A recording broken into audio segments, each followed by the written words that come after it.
estudié la licenciatura en Ciencias Físico-Matemáticas para posteriormente, casi simultáneo a la culminación de mis estudios de licenciatura, pues irme interesando en la práctica de la docencia. Estudié la licenciatura en Ciencias Físico-Matemáticas en el área terminal de Educación Matemática. Decidí formarme, hacer una maestría en Educación en la Universidad Interamericana para el Desarrollo y posteriormente un doctorado en Educación, Desarrollo y Complejidad. A lo largo de cerca de 18 años he ejercido la docencia, ejercí la docencia en el estado de Michoacán, en diversas instituciones educativas, Preuniversitaria de Morelia, la Universidad Nueva España, para finalmente hace 2 años, poco más de 2 años, incorporarme como docente y como investigador. Siempre a lo largo de mi práctica he buscado tanto la docencia como también la investigación. Al mismo tiempo de desarrollar mi práctica educativa, de entusiasmarme buscando siempre metodologías, estrategias para que mis estudiantes puedan aprender mejor. De manera simultánea me he permitido también escribir y sistematizar esos procesos, lo que me ha permitido escribir diversos artículos sobre la enseñanza de las matemáticas, sobre las matemáticas mismas y también sobre la educación. Después de estos 20 años de práctica educativa, pues soy un profesor que busca siempre la innovación, que busca siempre estar desarrollando nuevas actividades.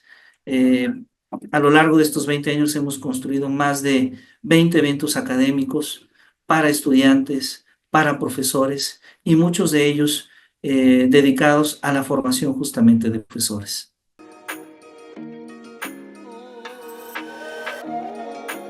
El Global Teacher Prize es el premio de mayor prestigio en el campo educativo para diferentes medios de comunicación. Para muchas personas es considerado el Premio Nobel de la Educación por su importancia, por la UNESCO y la Fundación Barclay, que desde hace varios años, desde un poco después del año 2000, han decidido invitar, motivar la participación de los docentes, generando este premio, pero no solamente el premio, sino generando diversos espacios donde se pueda visibilizar la importante labor que realizan las maestras y los maestros en todo el mundo. Es un premio que se entrega cada 2 años y particularmente este año contó con 5,000 solicitudes de participación, 5,000 solicitudes de maestras y maestros con méritos propios, con un gran trabajo en el aula en diferentes países, particularmente en 89 países. Y bueno, tengo el honor, el gran privilegio de ser uno de los 50 profesores que la Academia del Global Teacher Prize ha llamado finalistas. 50 profesores, 11 latinoamericanos que particularmente participarán en la etapa final de la entrega de este premio, que consiste en una serie de conferencias, de espacios de discusión sobre los diversos problemas que enfrentan las maestras y los maestros en distintas regiones del mundo, por una parte, y por otra parte, pues el poder difundir parte de la obra, parte de las contribuciones que estas maestras y maestros han hecho en sus sectores educativos.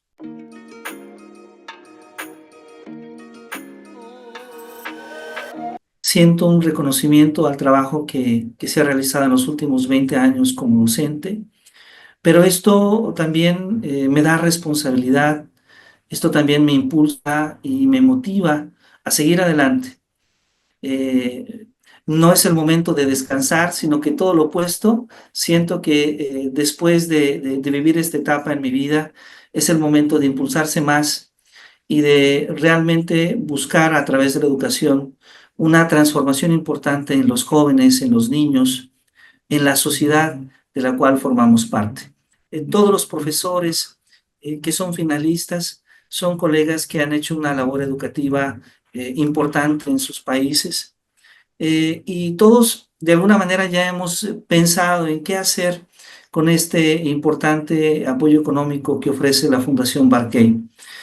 Nosotros tenemos un compromiso con nuestra comunidad, un compromiso con nuestra escuela, un compromiso con nuestros estudiantes. Y creo que es importante fortalecer la infraestructura, creo que es importante también generar más espacios para que los estudiantes, para que las mujeres muy especialmente, tengan más espacios de formación y de participación, sobre todo, muy especialmente en temas que tengan que ver con la ciencia, la enseñanza de la ciencia, la enseñanza de las matemáticas. Y creo que buscaremos a través de este apoyo generar estos espacios para que haya más estudiantes con acceso a la educación, para que haya más movilidad, porque es importante este intercambio en que nuestros alumnos puedan viajar, puedan conocer nuevas metodologías, puedan trabajar con nuevos profesores, y creo que con el apoyo de un premio tan importante, esto puede ser posible.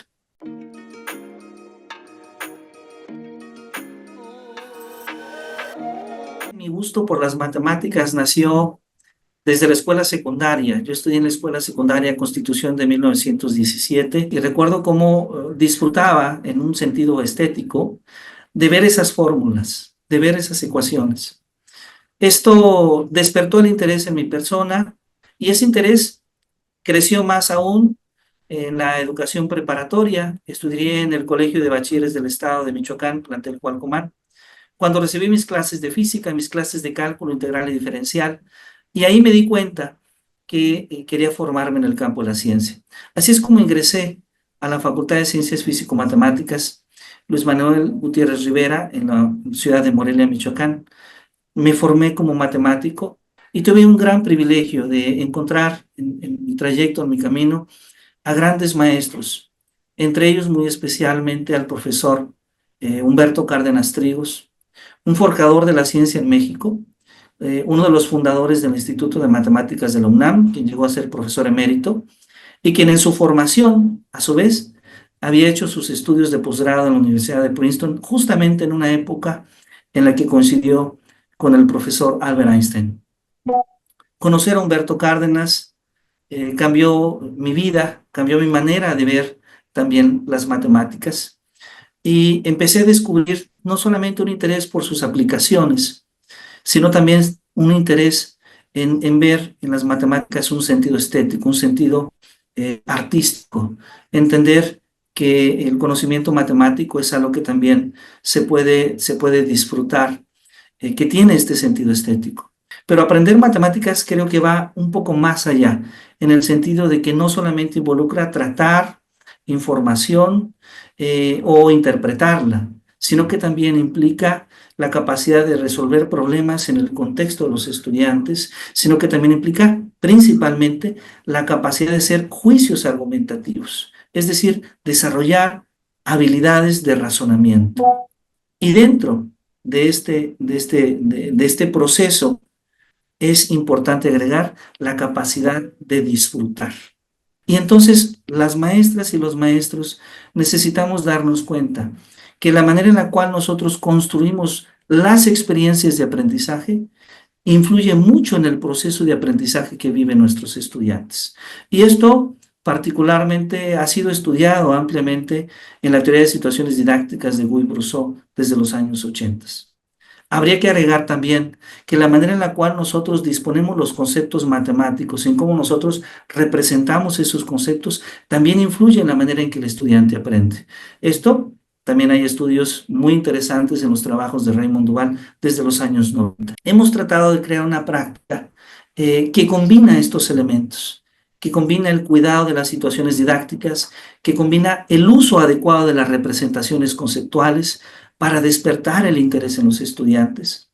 No porque hagamos la matemática más fácil, sigue siendo una matemática con conceptos que nos exigen. Esta es la visión justamente que en gran medida conocí en Humberto Cárdenas Trigos, quien fue el director de mi tesis en la educación universitaria, Una tesis de la cual recibimos el premio Mixbal, por tesis nacional de matemáticas, que otorga la Sociedad de Cómputo y Matemáticas y la Sociedad Matemática Mexicana. Eh, y creo que esta visión es la que hemos tratado de llevar un poco al salón de clase ya en la práctica.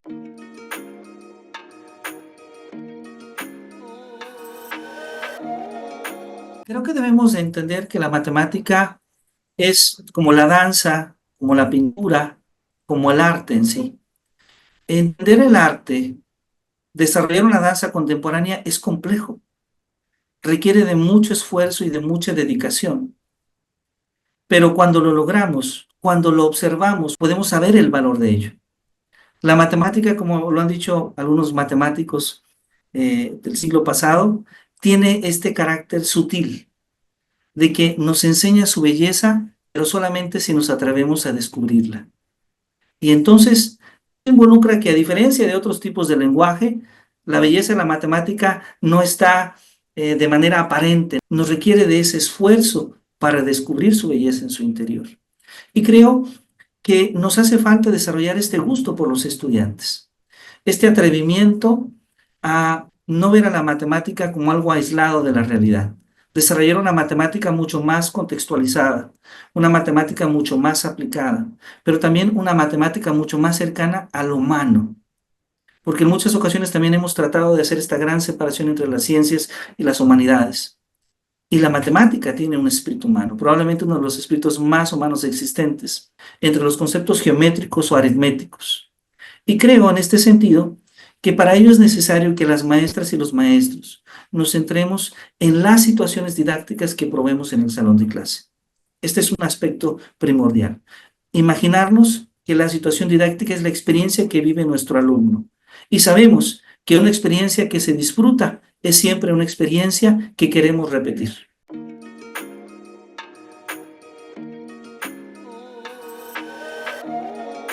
Pensaría que va más allá de un simple lenguaje, porque es un lenguaje que no solamente nos permite expresar un determinado tipo de conocimiento, sino que nos permite establecer relaciones entre los conceptos, entre los elementos mismos del lenguaje.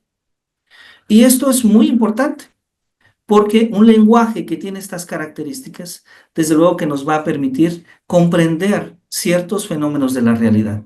Así es como habitualmente ligamos el conocimiento matemático con la física, con la química, con la biología, con la economía, con la actuaría, con campos de conocimiento que a través del lenguaje matemático, a través de los modelos matemáticos, podemos nosotros inferir resultados importantes para estos campos del saber. El nivel de especialidad del conocimiento matemático.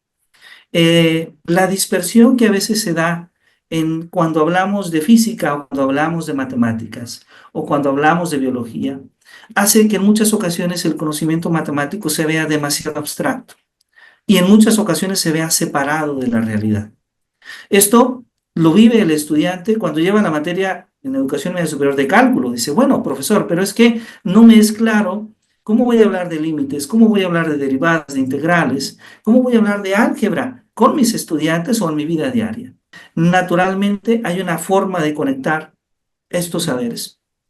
Y creo que ahí reside el papel de la transposición didáctica o de la propia didáctica de las matemáticas que las maestras y los maestros tendríamos que estar desarrollando en el salón de clase. Esto por una parte. Pero por otro lado, creo que ver a la matemática como un medio para observar un fenómeno de corte o un saber de tipo interdisciplinario o transdisciplinario es sumamente interesante.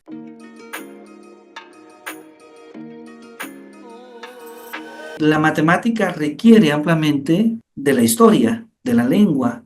Esto es muy importante porque uno de los aspectos que también a veces se pierde en la enseñanza tradicional de las matemáticas es que desconectamos los resultados matemáticos de las personas, de las experiencias, de los contextos. Y habrá que mencionar que la historia de las matemáticas es una historia que también es muy rica. Y tendríamos que conocer un poco más de ello y no separarla en un abstracto solamente con la idea del teorema.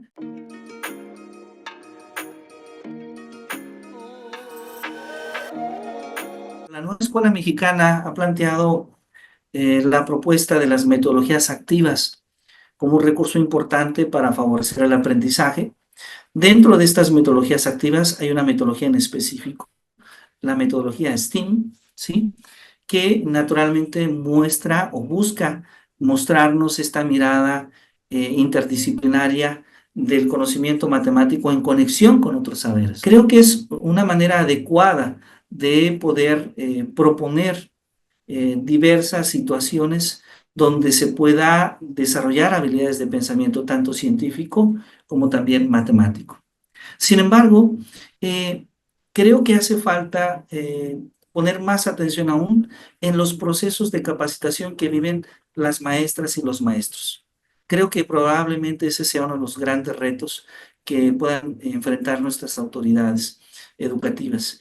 Creo que el modelo, la propuesta de STEAM es una buena propuesta educativa. Encontrar mecanismos para que esa propuesta pueda ser una propuesta viable. Estamos pensando en el uso de algún tipo de aplicación digital, pero también podríamos desarrollar diversos tipos de experimentos o inclusive podríamos desarrollar ciertas sesiones con materiales muy básicos, pero para desarrollar de manera exitosa todas estas actividades es necesario un proceso más intenso.